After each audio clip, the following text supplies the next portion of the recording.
अस्सलाम वालेकुम नाज़रीन, आप देख रहे हैं मुबश्शिर लुकमान यूट्यूब चैनल और मैं हूं समीना राना। हमारे साथ तशरीफ रखते हैं मुबश्शिर लुकमान साहब। अस्सलाम वालेकुम सर, कैसे हैं आप? जी, वालेकुम सलाम, आप सुनाइए। जी sir, I am alright. Sir, आज फिर सुप्रीम कोर्ट में बल्ले के हवाले से फिर समाअत हुई है। इलेक्शन कमीशन की जानिब से वकील ने जो दलाइल दिए हैं उसके बाद लगता नहीं है कि बल्ला पीटीआई को मिलेगा। आप सर कैसा महसूस कर रहे हैं? आपको क्या फीलिंग्स आ रही हैं? मुझे फीलिंग है पीटीआई को बल्ला नहीं मिलेगा। देखें ना, हुँ, सुप्रीम कोर्ट ने आज इंतखाबी निशान से मुतल्लिक जो इलेक्शन कमीशन की अपील पे समाअत की, तो काजी फाइज साहब जो थे वो फ्रंट फुट पे थे और उन्होंने एक रिमार्क ये भी दिया कि इलेक्शन कमीशन एक आईनी इदारा है और कोई भी इदारा इसके काम में मुदाखलत नहीं कर सकता। तो हुँ, बेसिकली उसका मतलब ये था कि पेशावर हाई कोर्ट ने अपनी बाउंड्री स्ट्रेच की है। वो कैसे फैसला कर सकता है कि उसको बल्ला देना है या नहीं देना। दूसरा, हुँ, पेशावर हाईकोर्ट के फैसले में यह भी नहीं बताया गया कि इंट्रा पार्टी इलेक्शन दुरुस्त है या नहीं। तो अभी तक पीटीआई वोकला यही नहीं साबित कर सके कि अकबर इस बाबर उनकी पार्टी का मेंबर भी है कि नहीं है। अब कल हुँ। फिर समाअत होगी, लेकिन यू आर राइट, मुझे नहीं लगता कि अब बल्ला जो है पीटीआई को मिलेगा। I think the tie is cast over there, they have to live without it. Right, तो सर इसका क्या इफेक्ट आएगा? पीटीआई तो बड़ी पुरुम्मीद है। आज भी उनके जो बूडी चेयरमैन है वो उनकी मीडिया टॉक में सुन रही थी, तो वो तो बड़े पुरुम्मीद हैं कि उन्हें मिलेगा उनका इंतखाबी और निशान। वो तो देखे ना, इलेक्शन से पहले इस तरह के नारे मारने पड़ते हैं, मैं आपको पहले भी बता चुका हूँ। हम्म, लेकिन वो पूर्ण उम्मीद होने से बेहतर था अगर अपना वो इलेक्शन का सिस्टम ही सही कर लेते, उस वक्त जरा हम्म, बेहतर कर लेते और खड़ा होने देते अकबर एस बाबर को। क्या फर्क हम्म, पड़ता है भाई, आपने तो वोट नहीं देना उसको, किसी ने भी नहीं देना था उसको वोट, तो हम्म, उसमें कौन सी क्यामत आ जानी थी। आपको कोई दो नंबरी करने की जरूरत नहीं, लेकिन वो अना ही नहीं बर्दाश्त करती ना। आप देखें कि लाहौर से शफकत महमूद को टिकट नहीं मिला और इसी तरह मरबत को नहीं मिला पेशावर से, जो पीटीआई के डाई आर्ट थे। शफकत महमूद ने अभी तक पीटीआई को छोड़ा नहीं था। हम्म, लेकिन शफकत महमूद ने क्या किया था, 9 मई वाले दिन वो कोर कमांडर हाउस जाने से उन्होंने इनकार कर दिया था, यास्मीन राशिद की कॉल पे भी, एंड ही वेंट होम। बल्कि उनकी जो कॉल थी वो ये थी कि मैं तो घर जा रहा हूँ। और ये इमरान खान को बात नहीं पसंद आई कि वो घर चले गए और रेड्स भी नहीं गए, लीड नहीं किया उन्होंने। तो अब आपको इससे कम से कम ये भी पता चल जाना चाहिए कि ये किसके हुक्म पे हुआ था। 9 हम्म, मई जो था किसके ईमा पे हुआ था, कौन इसका कल्प्रिट है, कौन मुजरिम है, सही। वो भी अब खत्म हो जाना चाहिए। तो ये जो बल्ले का निशान अगर इनको नहीं मिलता तो सबसे पहले तो इनकी रिजर्व सीट्स जाएंगी, वो इनको नहीं मिलेंगी, which is a big number. अब फिर अगर इनको फर्ज करें जितनी भी सीट्स मिली थी, 40, 50, 55, तो निशान ना होने की वजह से आप समझे 30 सीटों तक आ जाएगी ये पार्टी। हम्म, इतना बड़ा लॉस होगा इनको। Right, right. मुबश्शिर साहब, हम देख रहे हैं कि एक तरफ जैसे जैसे इंतखाबात करीब आ रहे हैं वैसे वैसे इंतखाबात होने हैं या नहीं होने, ये अनसर्टेनिटी भी बढ़ती ही जा रही है। सेनेट में आम इंतखाबात मुलतवी करवाने के लिए एक और करारदाद पेश की गई है। सर, किस तरफ जा रहे हैं हालात? देखें, इसकी कोई हैसियत नहीं है। सेनेटर हिदायतुल्लाह खान ने इलेक्शन को 3 महीने के लिए मुलतवी करने की एक करारदाद दी है। उस करारदाद में कहा गया कि जी इंतखाबी उम्मीदवारों को निशाना बनाए जाने पे ऐवान तशवीश करता है। हम्म, वहां पे तुरबत में, स्वाबी में मुसल्लह हमले हुए हैं, इलेक्शन लड़ने वाले एक बुजुर्ग सियासतदान जख्मी और एक उम्मीदवार जाँ बाग। उनका कहना है मुल्क में खौफ और अदम तहफ़्फ़ुज़ का माहौल पैदा हुआ है। उम्मीदवारों की रिहाइश गाहें और दफातर में धमकियों के पैम्फलेट्स की तकसीम सिक्योरिटी इदारों के लिए एक चैलेंज है। तो इसलिए 3 महीने के लिए इलेक्शन मुलतवी करवा दें। लेकिन मुझे नहीं समझ आती है क्यों कह रहे हैं वो, क्योंकि क्या 3 महीने में वो गारंटी दे रहे हैं कि अच्छा जी हालात बेहतर हो जाएंगे या ये हालात नहीं रहेंगे? क्या उनके पास ये कोई गारंटी है कि 3 महीने के अंदर लॉ एंड ऑर्डर पे जो है टोटली काबू पा लिया जाएगा? हम्म, तो इलेक्शन तो मुलतवी नहीं होने, काजी फाइज साहब तो कह चुके हैं कि जी ये पत्थर पे लकीर है। तो जी, इस्लामाबाद, लाहौर, कराची, हर जगह परसों से, क्योंकि हम 2 दिन के बाद कर रहे हैं प्रोग्राम तो बीच में गैप आ गया था, तो जी, परसों तरसों से एक ही बात चल रही है कि जी इमरजेंसी लगने वाली है, हम्म, फाइनेंशियल इमरजेंसी लगने वाली है। हम्म, सोशल मीडिया पे तो उसके नाम भी गर्दिश कर रहे हैं कि कौन कौन हो सकता है इम्पोर्टेंट और कौन कौन नहीं हो सकता। लेकिन fact of the matter is के मेरा नहीं ख्याल कि इलेक्शन ने मुलतवी होना है या इलेक्शन अच्छा, से पहले इमरजेंसी लगनी है। ओके, इमरजेंसी अगर लगती है तो फिर वो इलेक्शंस के बाद तो समझ में आता है क्योंकि अगर कोई हुकूमत नहीं बना सके या हुकूमत ना फॉर्म कर सके, मेजॉरिटी ना शो कर सके, तब तो इमरजेंसी वाली सिचुएशन आती है, लेकिन इस वक्त नहीं आती है, अभी नहीं है। सही। तो काफी अनसर्टेनिटी है हर तरफ।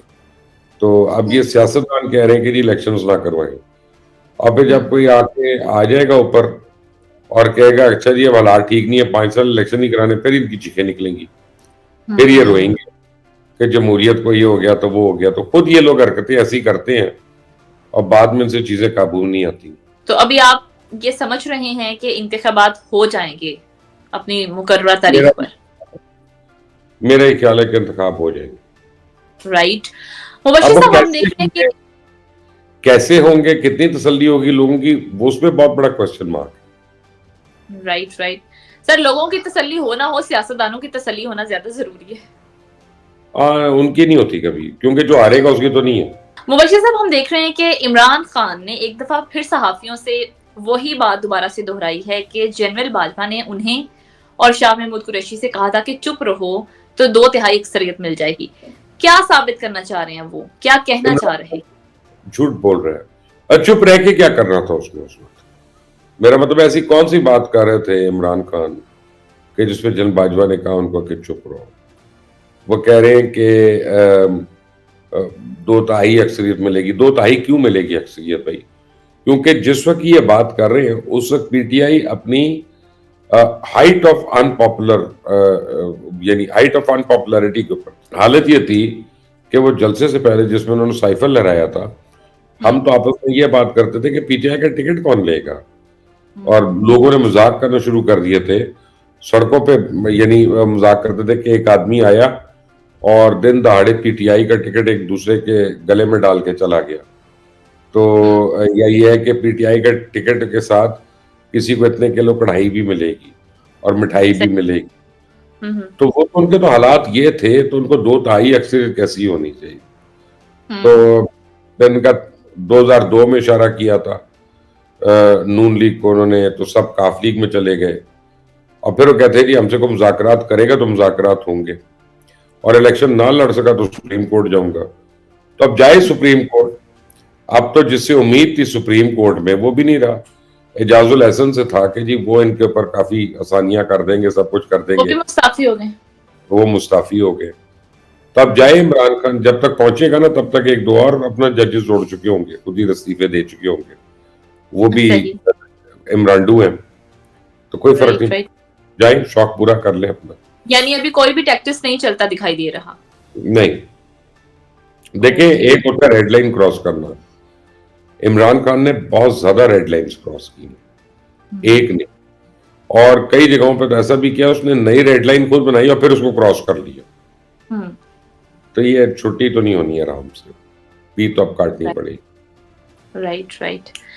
मुबशीर साहब, ख्वाजा आसिफ कहते हैं कि पार्टी की जानिब से गुलाम सरवर के लिए सीट खाली छोड़ना शर्मिंदगी का बाइस है, लेकिन सीट तो खाली छोड़ दी है। सर, क्या कहते हैं आप?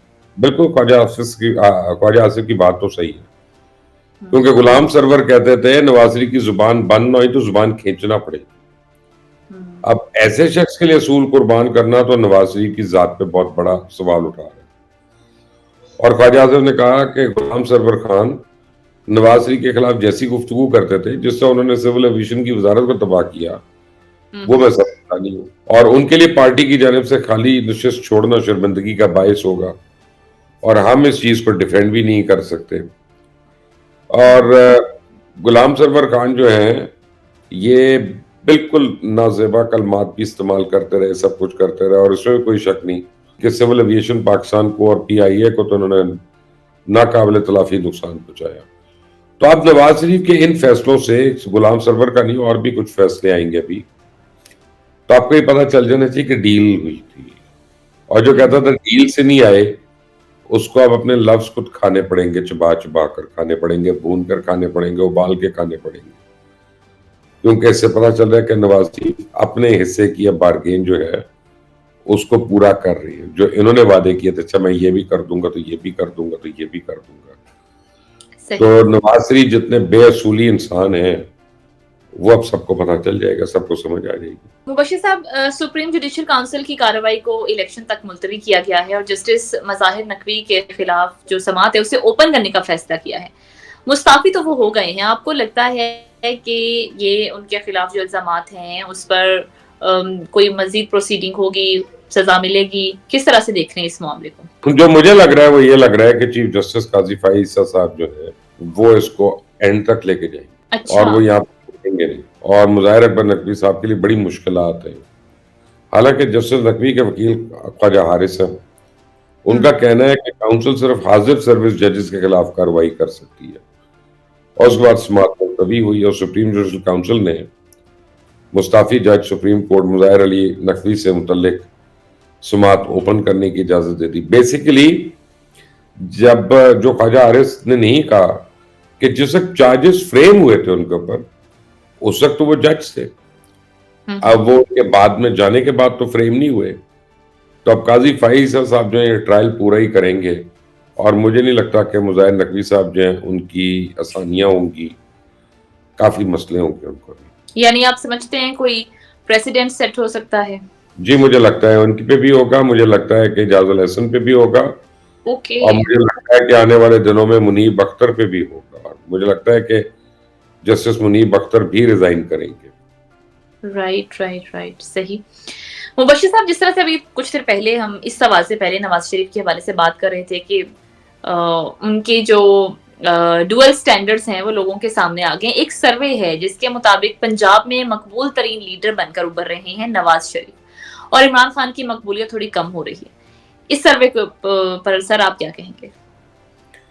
एक सर्वे मैं भी करा देता हूँ अभी, वो आपको बताएगा कि सबसे ज्यादा मकबूल आदमी जो हूं मैं हूँ, सबसे ज्यादा वेल ड्रेस्ड आदमी भी मैं हूँ, सबसे ज्यादा अच्छी बात करने वाला आदमी भी मैं हूँ। सब सर्वे अपना खुद कराना और उसका रिजल्ट दे देना, उससे क्या वैल्यू है? और वो तो सर्वे एक और बात भी कहता है, वो तो कहता है कि इमरान खान तो कम हो गया, सिराजुल हक पंजाब में तीसरे मकबूल तरीन रहनुमा है, बिलावल भुट्टो चौथे और साद रिजवी 5वें नंबर पे, और कौमी सतह पे नवाज शरीफ, फजल रहमान और खालिद मकबूल के अलावा सर्वे में शामिल दूसरे रहनुमा भी मकबूलियत खो चुके हैं। ये पता नहीं किस किस्म का सर्वे है यार, अपने मतलब का, अपनी मर्जी का, और वो क्या कहते हैं, अपना बाबा ओनू ऊंचा करंदा, बस वही सर्वे है। तो फिर आप फिर इस बात को मानते हैं कि इमरान खान की जो मकबूलियत पहले थी, क्या वो आज भी उतनी ही है? वो नहीं है, इमरान खान की मकबूलियत में जरूर कमी हुई है, लेकिन मैं अभी तक ये कन्विंस नहीं हूं कि मियां साहब की मकबूलियत बढ़ गई। दो मुख्तलिफ चीजें हैं, और इमरान खान की जितनी भी मकबूलियत है उसमें एक बहुत बड़ा हिस्सा जो है वो मियां साहब की और जरदारी साहब के मुखालिफत का, और जो लोग उनके खिलाफ है वो इमरान खान को ज्यादा सपोर्ट करते हैं। वो कहते हैं कि यार इन लोगों ने कोई ठेका लिया हुआ है कि हम इनको लेके आए दोबारा। तो अगर इमरान खान ने गैर मकबूल होना है तो वो तो हो सकता है, लेकिन उसके मुकाबले में मियां साहब का ज्यादा मकबूल होना ये मुझे समझ में नहीं। ठीक, यानी ये खुद साख्ता सर्वे थे? ये खुद साख्ता सर्वे है। ठीक ठीक है जी, बहुत शुक्रिया मुबश्शिर साहब आपके कीमती वक्त और आपके कीमती तज्जिए का। नाज़रीन, इसके साथ ही हमारा आज का प्रोग्राम खत्म हुआ। अगर आपको हमारी वीडियो पसंद आए तो इसे लाइक कीजिए, सब्सक्राइब और शेयर जरूर कीजिए। कमेंट सेक्शन में अपनी राय से हमें आगाह करें। इजाजत है, अल्लाह ने के बाद।